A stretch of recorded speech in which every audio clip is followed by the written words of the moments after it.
दोस्तों, आज हम बात करेंगे एक ऐसी खबर की जिसे सुनकर दिल दहल जाता है और मन में कई सवाल पैदा होते हैं। महाराष्ट्र के उप मुख्यमंत्री अजीत पवार, राजनीति के एक बड़े और चतुर खिलाड़ी, एनसीपी के प्रमुख नेता शरद पवार के भतीजे, उनकी जिंदगी एक पल में खत्म हो गई। आज सुबह बारामती में उनका चार्टर्ड प्लेन लैंडिंग से ठीक पहले क्रैश हो गया। उस पर सवार सभी 5 लोग, अजीत पवार, उनके सहयोगी और क्रू मेंबर सब मारे गए। अजीत पवार सिर्फ 66 साल के थे। प्लेन में तकनीकी खराबी आई, पायलट का मिड कॉल आया, इमरजेंसी लैंडिंग की कोशिश हुई और फिर सब खत्म हो गया। लेकिन दोस्तों, ये कोई साधारण हादसा नहीं लगता। सवाल बहुत हैं। क्या ये महज तकनीकी खराबी थी या फिर कुछ और? सोशल मीडिया पर अफवाहें उड़ रही हैं, राजनीतिक साजिश की बातें हो रही हैं, दुश्मनी, गठबंधन की टेंशन जैसी वजह पर लोग चर्चा कर रहे हैं। लेकिन क्या ये सच है या सिर्फ अफवाह? पिछले 7 महीने में ये दूसरी बार है जब किसी बड़े नेता की जान हवाई हादसे में गई है। जून 2025 में गुजरात के पूर्व मुख्यमंत्री विजय रूपाणी की भी मौत ऐसे ही क्रैश में हुई थी। क्या ये कोई पैटर्न है या हमारी वीवीआईपी यात्राओं की सुरक्षा व्यवस्था में गंभीर खामियां उजागर हो रही हैं? चार्टर्ड प्लेन, छोटे जेट, क्या इनमें जोखिम बढ़ गया है? आज हम इसी हादसे पर हर छोटी बड़ी डिटेल पर चर्चा करेंगे।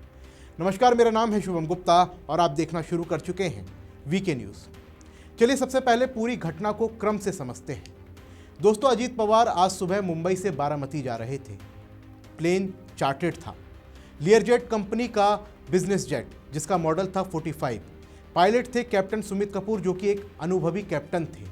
सूत्रों के मुताबिक उड़ान भरने के बाद कुछ देर में तकनीकी खराबी आई। पायलट को एहसास हुआ, उन्होंने तुरंत एयर ट्रैफिक कंट्रोल यानी एटीसी को सूचना दी, मिड कॉल किया। वो इमरजेंसी सिग्नल जो जान का खतरा बताता है। एटीसी से इमरजेंसी लैंडिंग की अनुमति मांगी गई, अनुमति मिली। पहली कोशिश हुई जो कि फेल हो गई, फिर उसके बाद दूसरी कोशिश की गई, लेकिन बारामती एयर स्ट्रिप के पास प्लेन क्रैश हो गया, उसमें आग लग गई और मौके पर ही सभी 5 लोगों की मौत हो गई। डीजीसीए और एयरक्राफ्ट एक्सीडेंट इन्वेस्टिगेशन ब्यूरो यानी एएआईबी इसकी जांच कर रही है। रिपोर्ट आएगी तब सही वजह साफ होगी। लेकिन अभी जो सामने आया है उससे मालूम होता है कि यह तकनीकी फेलियर था। लेकिन दोस्तों, सोशल मीडिया पर तेजी से साजिश, अफवाहें फैल रही हैं।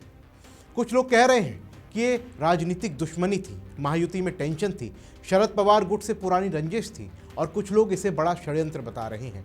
लेकिन तथ्य क्या कहते हैं? दोस्तों, अभी जांच शुरू हुई है। रिपोर्टेड वजह तकनीकी खराबी बताई जा रही है।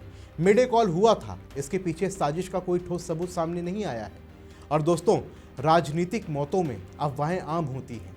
विजय रूपाणी हादसे में भी ऐसी अफवाहें उड़ी थीं, लेकिन जांच में वो दुर्घटना साबित हुई। यहाँ भी हमें इंतजार करना चाहिए। राजनीति में अफवाहें अक्सर हथियार बन जाती हैं, लेकिन बिना सबूत के साजिश कहना ये खतरनाक है। और दोस्तों, इसका राजनीतिक असर भी बड़ा है। अजीत पवार महायुति के स्तंभ थे। एनसीपी स्प्लिट के बाद उन्होंने गठबंधन को मजबूत किया। उनकी मौत से अब एक खालीपन रह गया है जो फडणवीस शिंदे को बैलेंस करना पड़ेगा। महाराष्ट्र की राजनीति में ये एक नया मोड़ है। लेकिन दोस्तों, आप क्या सोचते हैं हमारी इस रिपोर्ट पर, इस हादसे पर?